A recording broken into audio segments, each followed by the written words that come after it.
So Piers, welcome back to Exeter. How does it feel to be back at the club where it all started?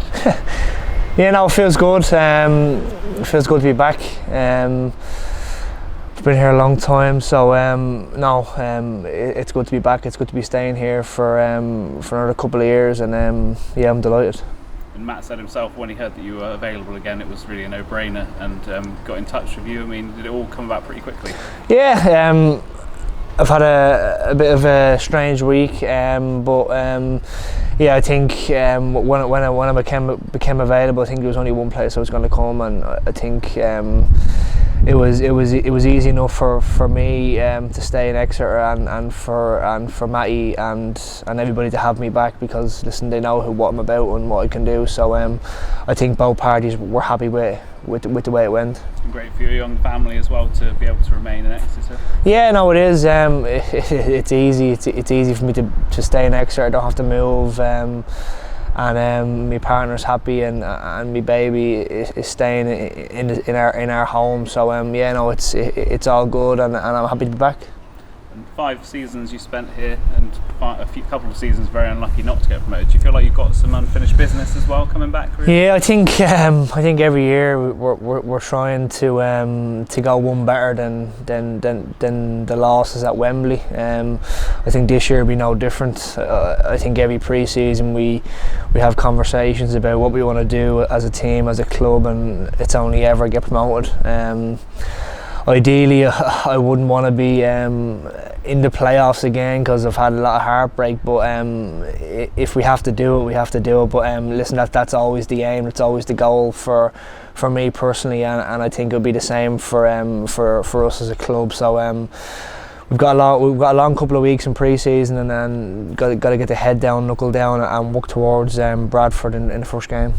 And you were back in training yesterday. I mean, I'm assuming it was a little different to what you were used to. I mean, a lot of new faces, a lot of people have departed the club. I mean, how did you get on with the new guys? Yeah, no, I've been here a long time, and there's been a lot of comings and goings, and new faces, and meeting new people, and I've made a lot of friends along the way, and I'm sure that'll be the same this year and potentially next year. So listen, the new lads seem pretty decent, good lads. I've played against a couple of them, so I know what they can do. I know what they're about, and I'm sure we'll have a bit of crack along the way, and hopefully we'll be successful.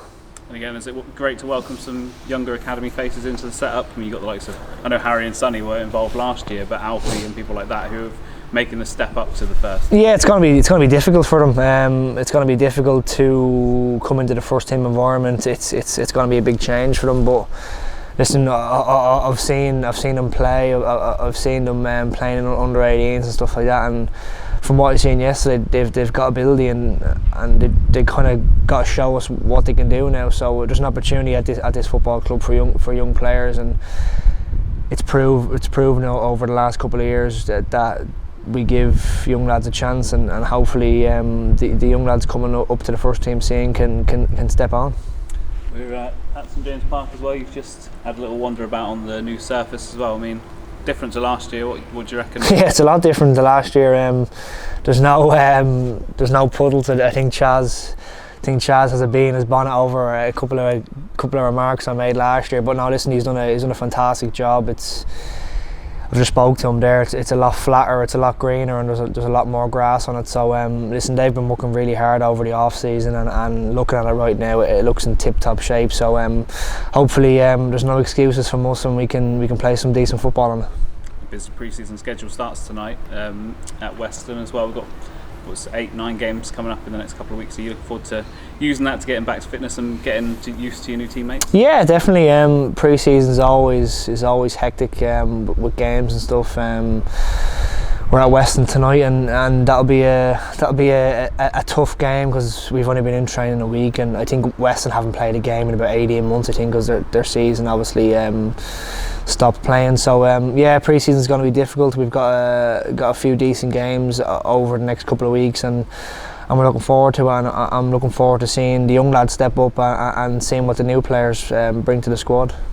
And finally, government advice or news last night was what we hoped for. You know, there should be no capacity restrictions in place for the 7th of August, so it's going to be great to welcome fans back. Yeah, hopefully we get a full house first game of the season. I would expect it to be, because I think fans are itching and eager to get back here, and hopefully that we fill the park, and hopefully it'll be a very good atmosphere, and it's up to us then to give them a result that they've been waiting for. I think the last time there was a crowd here, I think we won 5-0 against Tranmere, so I'm not saying we're going to win 5-0 first game of the season, but hopefully it'll be a decent atmosphere, and hopefully we get a decent result to kick-start the new season. And is it just that noise that you can hear from coming from the Big Bank and that really helps? I mean, the games did feel a little sterile at times last season, didn't they? So, you know, that just hearing that must help. Yeah, it was a little strange. The start of lockdown, it was very strange. Even all last season when there was no fans, it felt like almost like a reserve game, and you kind of had to make your own atmosphere, and you could hear each other talking and stuff and echoing in the stadium and stuff. So it'll be nice to have a bit of atmosphere, a bit of noise, and make it feel like a proper game of football. So that was great news what we got yesterday about no capacity restrictions, and like I said, hopefully first game of the season we can get a full house, or close to a full house as possible, and make it a proper atmosphere.